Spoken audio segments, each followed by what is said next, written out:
Hey everyone, it's Mike with It's Pittsfield Tonight. I am here with Kevin Sherman. Kevin is running for Pittsfield City Council Ward 3. For those of you that don't know Kevin, why don't you just go ahead and introduce yourself to the audience? Sure. Thanks, Mike. And thanks a lot for having me. I appreciate the opportunity that you're giving me and all the other candidates. I think it's important to have these types of forums and hopefully more of them. So I appreciate it very much. As you said, my name is Kevin Sherman. I'm a candidate for Ward 3 City Council in the city of Pittsfield.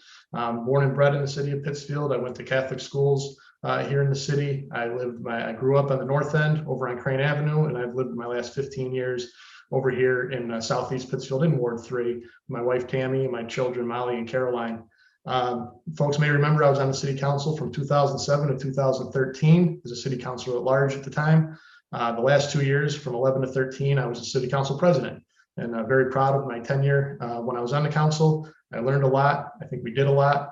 I've learned a lot since, though. There's some things I would take back. There's things I would do again. And so I've been, since that time, since 2013, I stepped down from the city council due to various reasons, most of which was to be around my children and to volunteer in their activities. I've been very much involved in the Pittsfield Girls Softball League as a coach, as a board member, as a president, and I'm still coaching now. We've got tournaments all summer for U18 Berkshire Force. I also was coaching at the Boys and Girls Club basketball. My last coaching stint was a couple months ago when the club was awesome enough to have a season during this COVID time. My daughter's still playing AAU there, so we're traveling to games as well. So that's what I've been up to in regards to the city. I work at Berkshire Life. I've been there 17 years. And so I didn't really have much interest in getting back into politics, though I'm very much involved mentally in it as the chair of the Pittsfield Democratic City Committee. And I'm still very much passionate about politics, about history and things of that nature, Mike. Didn't have an interest in running this year for election until Councilor Kakemo stepped down. Okay, so now those groups you mentioned, have you, with those anyways, have you been active kind of all along, even after you left the council? Within the city of Pittsfield? Oh, yeah, absolutely. Yeah. So part of the work we did with the Pittsfield Girls Softball League was working with the Parks Department to make sure that the park was maintained. The Sheriff's Department does a phenomenal job cutting the grass there as well. But we worked hard to secure CPA funds from the city of Pittsfield. We put together a presentation that allowed us to secure money from that entity. Matter of fact, when they showed the entities that had applied that year, we were the #1 listed because we hit the most qualifications. And they said, if we're going to get an application, this is how it should look. The league put some money up where they should have. They have a clear outline of what the money is for, clear outline of what is needed at the park. We needed roofs for the dugout. We needed dugouts to be fixed for safety reasons. We needed better lighting, and we wanted fences moved in to make it good for the girls because we were building a great product up there. So you've continued to stay at the bargaining table. Absolutely, continue to understand what was happening in the city. Continue to go on PitSmart when folks would call me and say, "How do I get a pothole fixed?" I said, "I'll take care of it. I'll call PitSmart. We'll take care of that, and we'd get it done." When folks would call me and say, or at least direct them to the right department to go to. I'm having trouble with this. I'm having trouble with blight next door. Who do I contact? I'm having trouble with vaccine issues. Who do I contact? Who do I call about no parking signs? Things like that. So just stayed involved where I could, and just because I enjoyed doing that.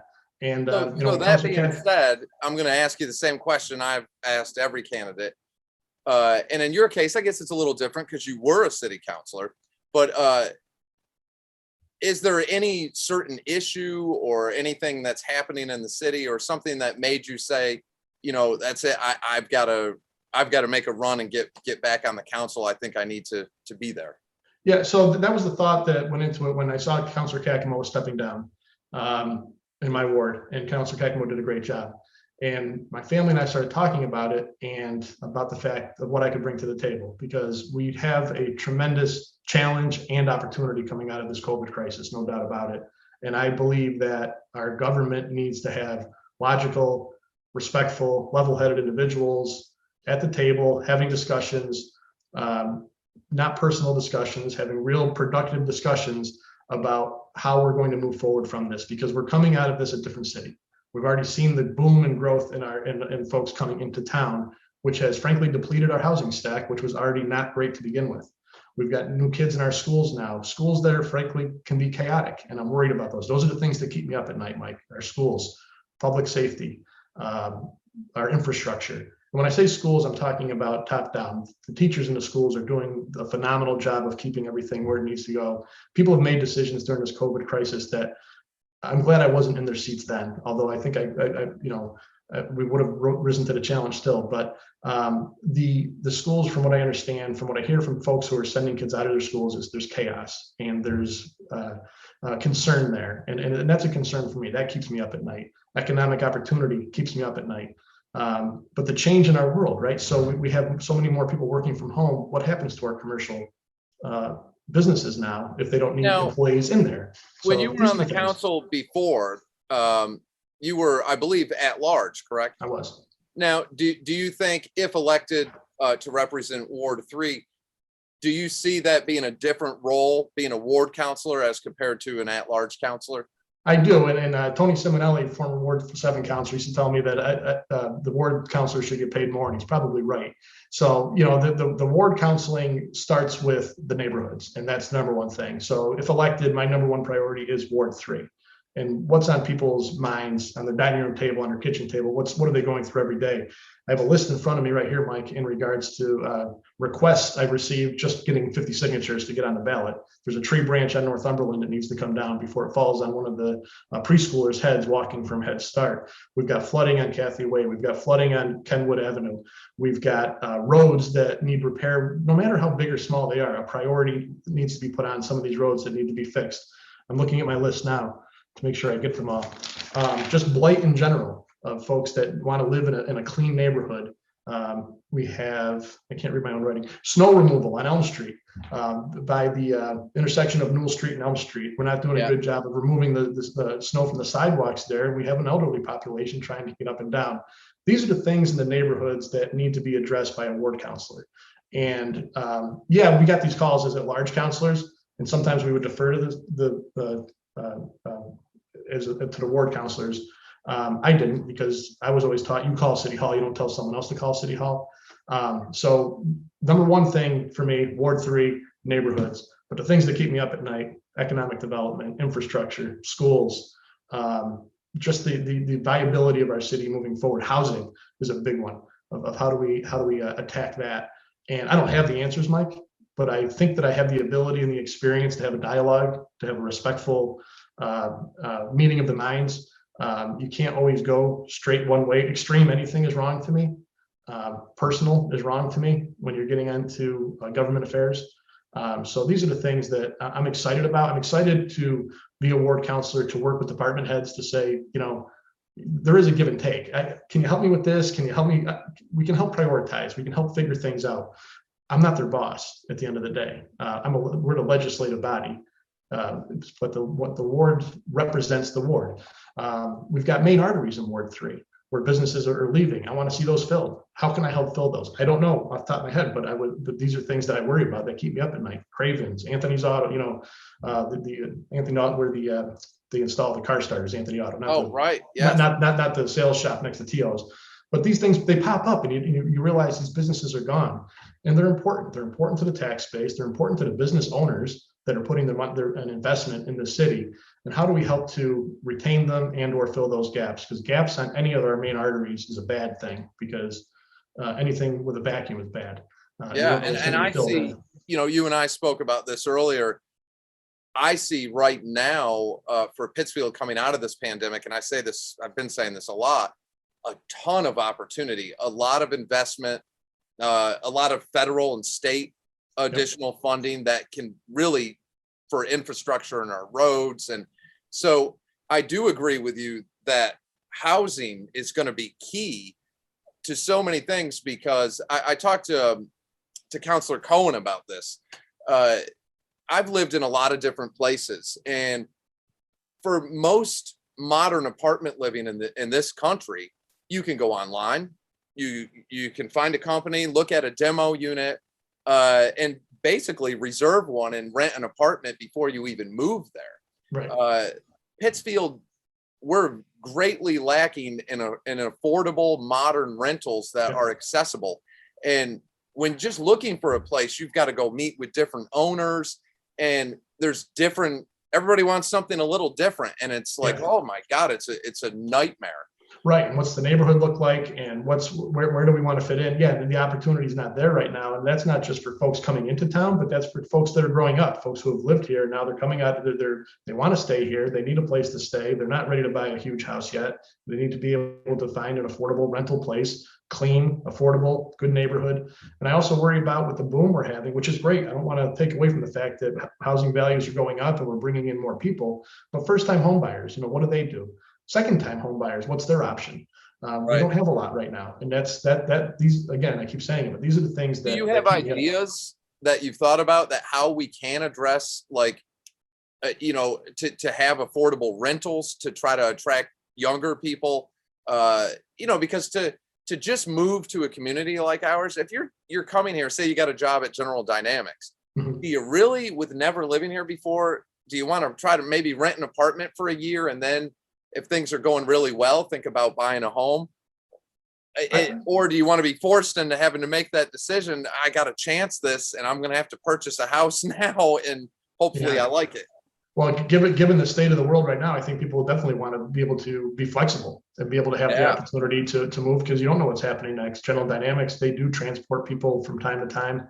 I know one person that moved here recently, but you never know what's going to happen from there. But also just the ability to work from home now. Folks want to migrate and move around and change things and whatnot. So I don't have the magic bullet for it, Mike. I do appreciate the at-home program that was put forward that's going to provide the ability for residential folks to build up their homes and build up their neighborhoods. I'd like to see the same thing for rentals, for landlords. Do you think that that's enough, though? The only concerns I have with that program is, even at $500,000, to do work on a house, it's a lot of money, and the amount of people that could potentially apply, and then say their neighbor gets it and they don't, they're like, why'd he, Yeah, no, it's not enough. It's a start. I do have one idea, and it was shot down years ago when we were on the council, but that's a residential TIF. So we hear a lot about these TIFs, the tax increase financing, right? So these were usually that's doled out for businesses who are going to build out a business and have economic opportunity. A lot of times they tie it to the GE economic development funds.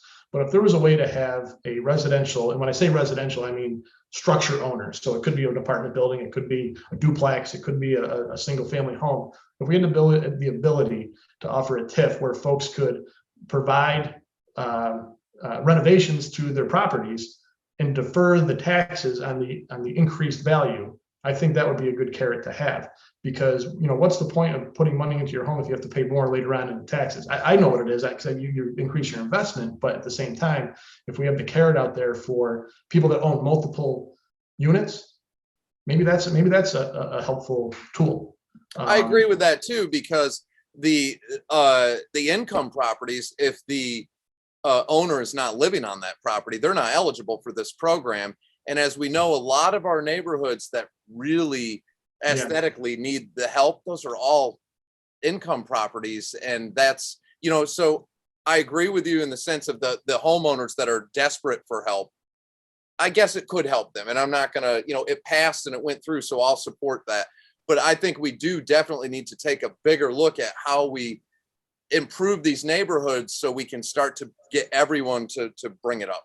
Yeah, and if that means, I hate to say this, but if it means more demolition and then rebuilding, I'm okay with that too. If homes are simply not repairable, then we need to find a way to condemn them, get rid of them, and rebuild. There's not a lot of land to build on. I was fortunate. I found a piece of property on Cathy Way, and we were able to build a home. There's not a lot of buildable lots, and a lot of our buildings are not cost effective to renovate due to various state legislation and building codes and all that kind of stuff. So there's a lot of intertwined things that go into it, but whatever discussions we can have to find incentives, to find the tools to do it, I'm in favor of, Mike. The investments that we see people who want to invest in Pittsfield, the Milltown folks, I mean, incredible people, the incredible amount of money they're investing in this town. They see something, right? So folks see things in this city, and we have the population now that wants to live here. We have the opportunity of work from home. The industries now are, yes, we still need bricks and mortar building, and we want to be able to find bricks and mortar offices and manufacturing and all that kind of stuff that frankly we've been looking for the last 40 years. But now we're living in a different world where people are able to work remotely. So what kind of benefits are we giving them? What kind of housing stock are we providing? What kind of social life are we providing? What kind of educational system safety are we providing? These are the things that on a global scale, outside of my little Ward 3, we need to definitely have conversations about. And that's where you talk about the infrastructure money, the $34 million. I'm hopeful that that money can be used for more than just covering operational costs, just to Now, the band-aid. 34 million, I'm trying to remember exactly how that one was designated. I think the infrastructure one is a separate one that will be coming after that. Okay, I could, yeah. So whatever the case is, I hope there's something that the money isn't just utilized as a band-aid to get from 2021 to 2022 from an operational standpoint. Now, as far as I know on that funding, the mayor doesn't need council approval on how that is spent. Okay. But if elected to the council, is that something you'd want to still be active to voice your opinion on projects and programs with that fund? Absolutely. Yeah, we'd love to have the conversation for sure. I mean, there's lines of demarcation of who's responsible for what and who needs what. But at the end of the day, we all should be rowing in the same direction, in the same boat, or at least having the conversation. I don't think putting $34 million in one person's hands is very, I worry about that. I hear you. Never mind who it is. And I have great respect for. I have great respect for Mayor Tyre. We get along. She was on the council when I started, and she and Mike Ward were really mentors to me when we started. So she and I have a good relationship. Not that we agree all the time, but we have a good relationship. So I'm not saying she couldn't handle the $34 million. I wouldn't want you to have it. No, I wouldn't want to have it. Shoot. But we want to have the ability to have that conversation to say, and I think she's open-minded enough to say, what are our priorities? What are suggestions? And I think bringing those to the table. I think it's important to have everybody's. Yeah, I'd like to see some council activity. And I'm not saying there isn't any, but I'd like to see the type of activity where the councilors stay engaged in things that maybe they don't have to, but there are things that are still beneficial for the city, and they're on top of that. Yeah, we want to exert your influence for sure. Even though, like I said before, I'm not a department head, but I'm still going to help someone get their road fixed or sand or swept or a tree branch taken down. That's not my job per se, but I'm going to try to exercise my influence to say we have a priority here. Right. And the same goes with, even budgeting. We don't put the budget forward, but the regular city budget, but I would like to have the opportunity to say, hey, I think the Parks Department can use a little more over here, or the police department or the fire, whoever. We need to be able to exercise that conversation and have that influence. And it's not and not be just one issue related to it either. It's got to be a global, thought process. And it's not just, I want my street, but Kathy Way needs to be paved. I'm not doing that. Although I would because they're my neighbors, but that's not that's not the top priority. You want to be able to stay open-minded, because as the whole city goes, Ward 3 goes. So it's important to me that we get everything, absolutely, everything on the table. Well, in closing, Kevin, if there's anything you just briefly want to say, and also make sure you throw out your information, how people can contact you, and I will put that up on the screen also. Yeah, sure. So my phone number was the best way to get me, 413-822-9511. It's not a secret. It's out there probably everywhere to Google. My email, kevin.j.sherman@gmail. I have a personal Facebook page, and I also have a Facebook page, Kevin Sherman for Ward 3. There's not much of issue substance on there now, but we'll begin to build that out. I don't have a website, but I'm excited to, first of all, be on the show, Mike. Again, thank you for having me, and thanks for having this forum for everyone.